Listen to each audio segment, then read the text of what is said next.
What's up, YouTube? It's me, the Artisan MC, and today I'm going to give you my reaction review to X Men 97 Season 2, Episode 4, Rise of Apocalypse Part 2. Damn. Um,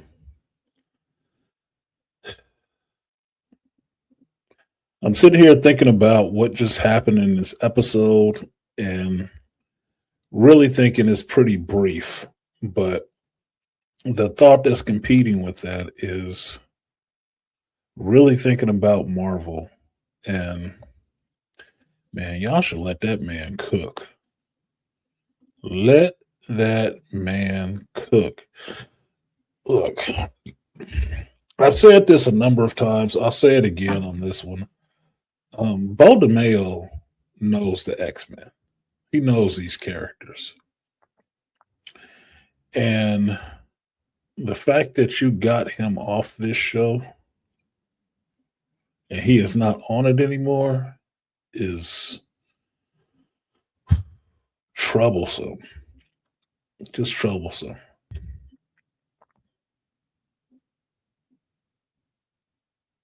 I really worry about the show being as good as this 2 episode block was in season 3, knowing that this man is not helming this show. I really do worry. This episode got me in my feels. I wasn't crying, but I was expecting one thing to happen and it didn't. But I was pleasantly traumatized by the things that did happen in the show. And it actually made some other stuff make more sense.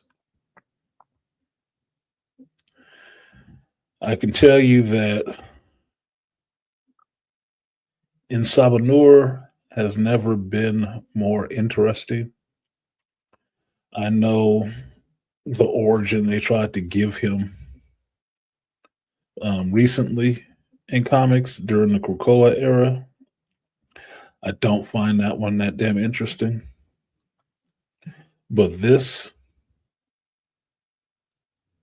is beyond interesting to me. Because in this episode, you actually get a Sabanur surviving the attack of Ramatut. Now, though he survives, and so do the X-Men, Bilal dies. He is killed. And most of his forces at his base are wiped out. This leaves the X-Men and Sabanur, a pissed off, gray skinned, blue lipped, red eyed Sabanur.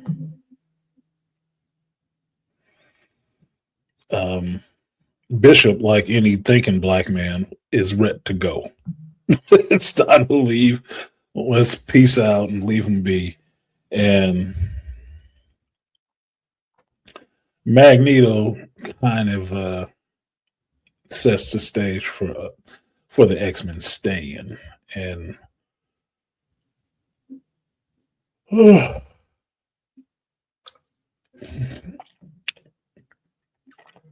the X-Men staying and working through what's going on with Sabanur.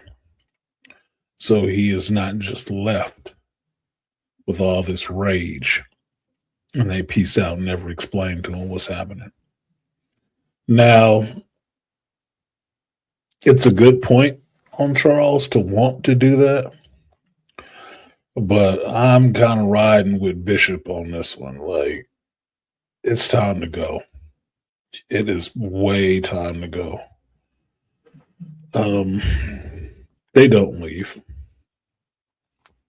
They stay, and Xavier is able to convince Noor to talk to him. Before lashing out and doing anything else, he convinces him to talk to him. And Xavier spills the beans on everything. Now, to me, this is very not like Xavier. Well, let me just put it this way. I don't like that Xavier did this. I don't think he should have. With giving Noor that much knowledge of the future, who they are, where they come from, when they come from, it can only end up being bad for them in the future. Noor is not stupid. And if they're from the future and they're telling him they're from the future, they know who he is in the future. It's a good indication at that point that even if he never found a celestial ship, he would know he could live a pretty long time, and there ain't nothing they can do to him or stop him from doing at this point.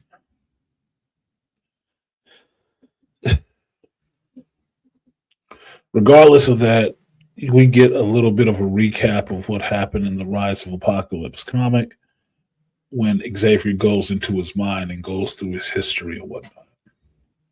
And you see this first mutant born of gray skin, blue lips, and growing strength as he got older. It makes you feel a little sympathetic for Noor in the sense that his life was not good from the jump. His mother abandoned him to the desert. Excuse me. He was found by Logos, or excuse me, Bilal. He was made a slave. He worked in Egypt. It wasn't rosy. It wasn't rosy. And in the later conversation, Noor tells Rogue, he's like, love is pain. Because everybody that he has cared about, he has lost. To being what he is, a mutant. Now that, saying it now, it hits a bit different than watching it in the episode, because saying it out loud like that now reminds me of the black struggle or the black male struggle. That you can lose a lot of things that you love all the time. And it does make you angry. The question is, where does that anger go? How do you channel that anger into something else? Now, Magneto's plan is to give him a focus of that anger, to have him taking on these ideals of Xavier. Everybody else watching at home and in that cartoon show looking on is like, nah, bro, that's Apocalypse. This is not going to go good. Well, through a little psychic intrusion, wantonly by Xavier, Noor offers to lead them to the spot that he has been being called to in the desert, under the star constellation of the Gardener. Now, when I saw this star constellation of the Gardener, the first thing that I thought of was a celestial. I just couldn't remember the name of the celestial at the time. Thanks to the wonders of closed captioning, Isan was the name that came up when he spoke. And yes, when the X-Men and Noor get out to the deep desert and find this source of power, it is a ship, a celestial ship. And when they go inside, sure enough, there is a celestial inside of there, or at least his armor. Now,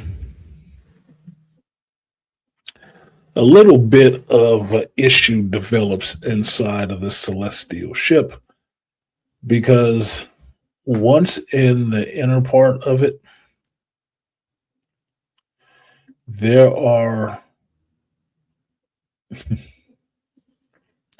Well, let's just back up a second. Once in the inner part of it, it takes on the appearance of the movie The Eternals.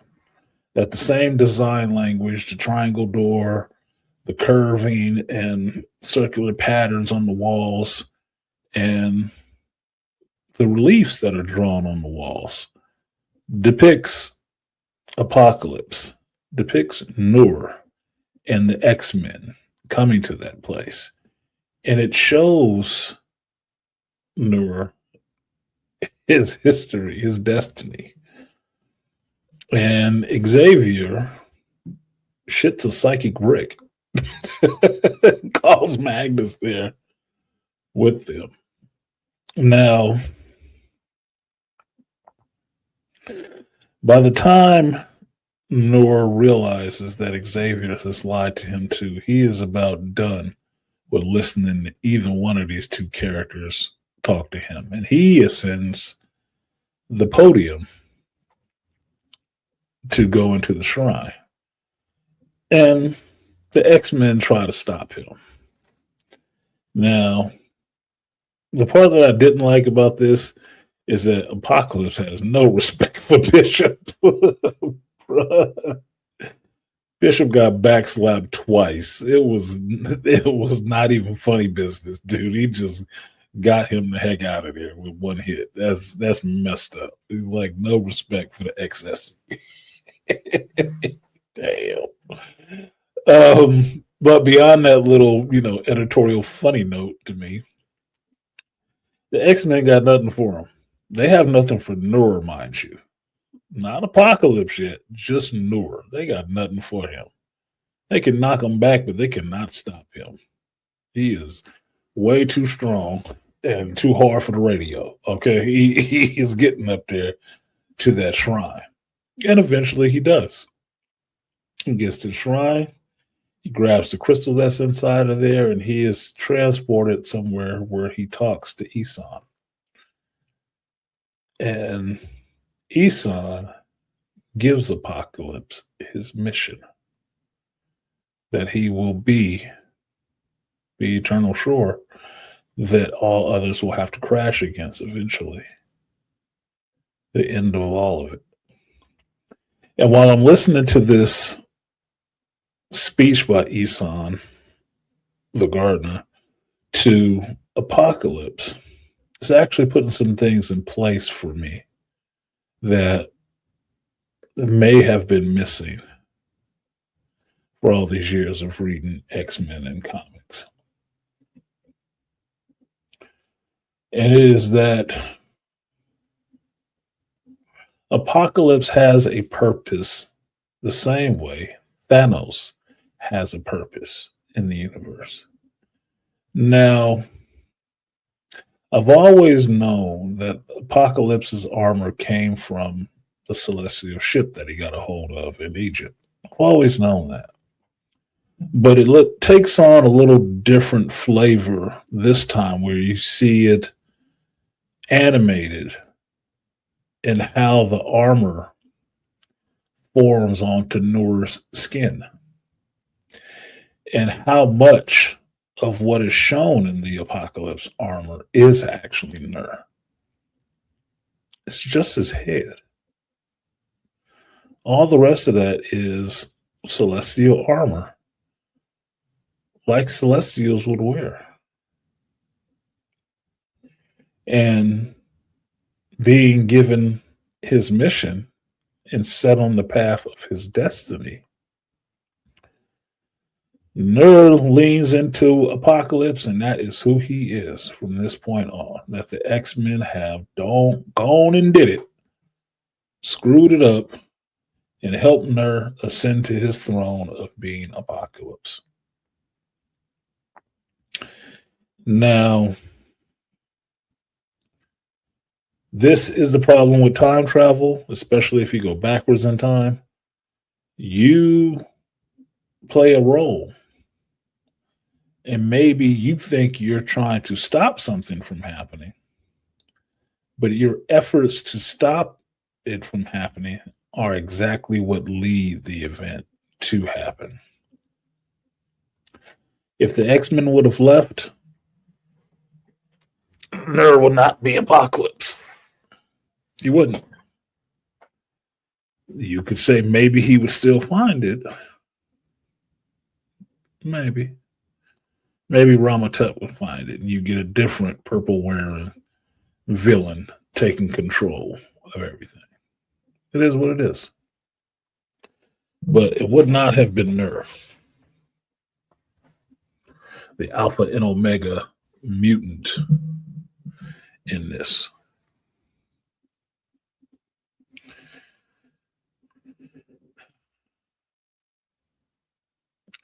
With Apocalypse mad and now powered up, I thought it was a bit funny that Nur had a Unicron speech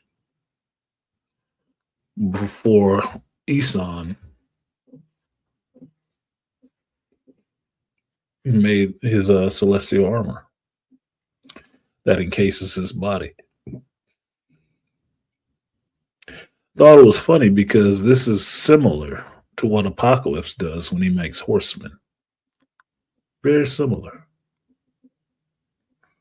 So, as it was done for him, he will do for others and transform them, give them armor, increase their strength, and send them out to be his horsemen the same way he's out there as Esam's horsemen. It's all pretty interesting to me. Now, because Nur is so angry, he wants to destroy Ramatut. And sure enough, he heads the ship, which we all know it is, a sentient ship. Sends it back to the Chronopolis and sets about to destroy it. Now, when he comes back, Ramatut does something very interesting in the sense that he doesn't fight. He realized Nur survived. Nur is the one coming back to this place. And Ramatut just bounces. He leaves. But he says something that I didn't catch before, which makes me feel kind of silly because I didn't catch it, which is he takes off his headdress and says he's going to leave and tells, his aide, the woman that was there with him, that she needs to stay and, got a lot of good things in the future. Something, you'll be eternal. And it was right then, or you'll be external. It was right then it dawned on me who this woman was. She is the external that grants powers to the Assassins and Thieves Guild that Remy is a part of, Belladonna is a part of. She is the external that they worship. And if they fulfill the covenant, gives them powers. Like, how did I recognize her? How did I not recognize her? Fuck. She's the external. Now, externals are another, I would call them a race of beings in the Marvel Universe. They usually pop up in the X-Men books a lot. There's a lot. Eternals, externals, celestials, it's mutants. It's a bunch of different types of powered people in a universe. Externals are what I would consider rare. There is a few. What's his name? The head of the Hellfire Club, Sebastian Shaw, might have been an Eternal or external. I know Gideon, I believe his name was. He is one. Cannonball might have been one. But what they exactly are, I don't remember exactly what the externals are. I don't. I know they're there. It's not a lot of them, but I can't remember exactly what it was, especially not right now. Anyway, Apocalypse sets about to destroy the city that Ramatut is in. Ramatut gets in his spaceship and times out and leaves the external there to deal with the situation and the mutants as well. Magneto sends the mutants or the X-Men back through time to their proper year, and he and Charles are stuck there for this destruction of the city. And we get a little bit of Apocalypse and Magneto throwing down. A little bit of a prequel for Rise of Apocalypse. Or not Rise of Apocalypse, Age of Apocalypse, excuse me. Which is fine. Magneto bosses up and gets Apocalypse out of there. Lets Charles know what he's going to do, and then he pushes Charles out of there. And Magneto goes down, and one of the boss's moves in a good long list of them goes out there to contain what looks like a black hole or singularity opened up right over a big city in Egypt. And he uses his control over magnetism to contain that force. Crazy. The visuals are awesome. The animation is awesome during this scene, but it's a crazy move. And it freaking works. Imagine that. But, like all huge undertakings like that, where you really see, like, yeah, dang, how strong is this dude? Magnus is weakened, and over the dune steps a long shadow.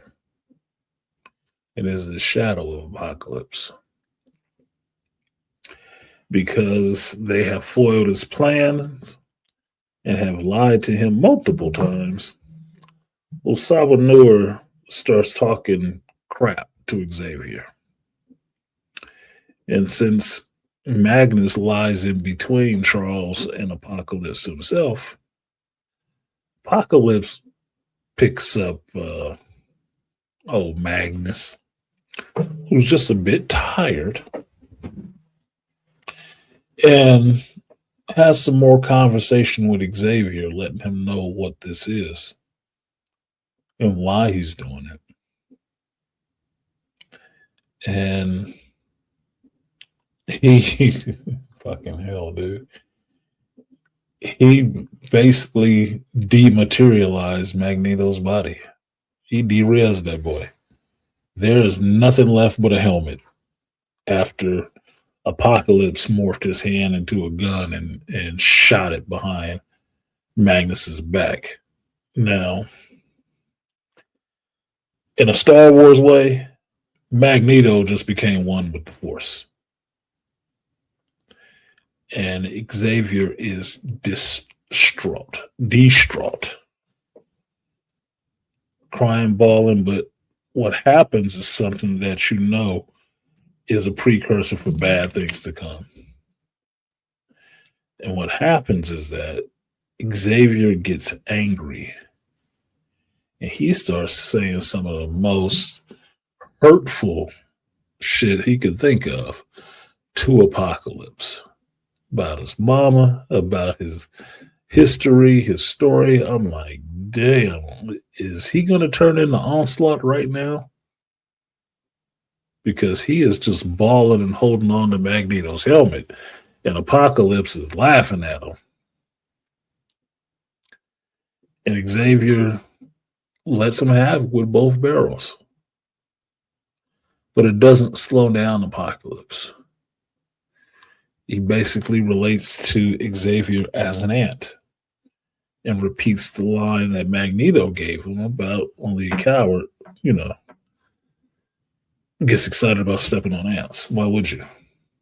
He just walks by and leaves Xavier there in the desert without the use of his legs.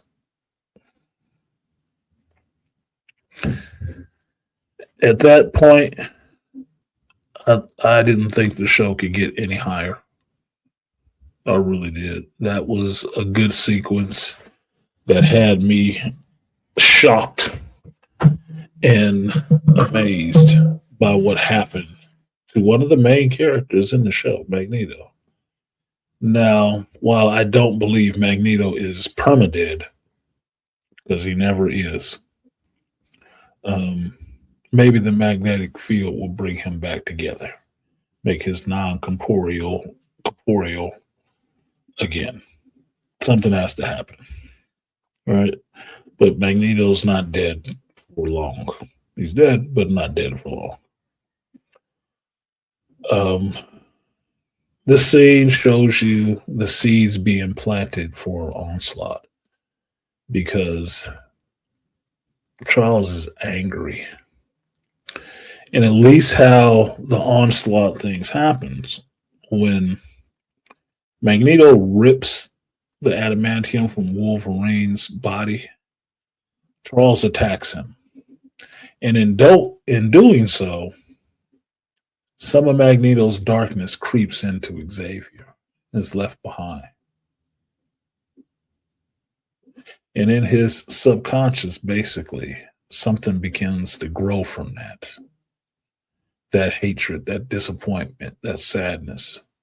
Something begins to grow. And that something is a psionic being. And that being is Onslaught.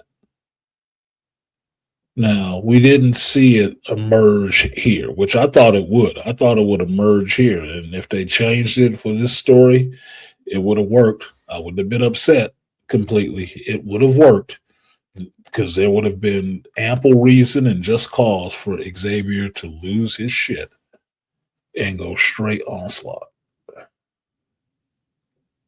Didn't happen. But it's giving you a good lead in for that. Like, jeez. Because Xavier is always about peace and is kind of calm and polite with people. When he starts saying some mean stuff like he was saying to Apocalypse, really trying to get in his head and just break him down, I'm like, bro, he just tapped into his inner Negro. Like, wow. He was giving them the business. But it was all for naught. Xavier stuck in the past. Magneto is evaporated. And Apocalypse is just taking a stroll towards the Chronopolis. He knows what he's going to do, and he knows what his mission is. He is not deterred by anything else. He doesn't care about anything else. So it leaves us in a way that, even though that was a two-parter, I am interested for next week's episode already. It would have been better if I watched this on Sunday night, because then the time frame between this episode and the next episode would be very short. But the next couple of days is going to be tough waiting around till that next episode of this comes on, because I do believe it'll be a downgrade, but it'll still be some high drama, depending on who wrote it. But for me, this episode was awesome. It worked very good with the last episode, which was also awesome. And I'd like to see it again. I mean, I really would. So if that's any kind of ringing endorsement, then accept it. This episode was good. The two of these episodes together were great. They were. And because of that, I would really like to see this universe go forward under Bo DeMayo's leadership and not without it. Because I really do feel that something is going to be drastically missing in season 3. So that's it. That has been my reaction review for X-Men 97, Season 2, Episode 4, Rise of Apocalypse. Like, share, subscribe, support the stream if you feel so inclined. I have been Artisan MC, and I will see you next time.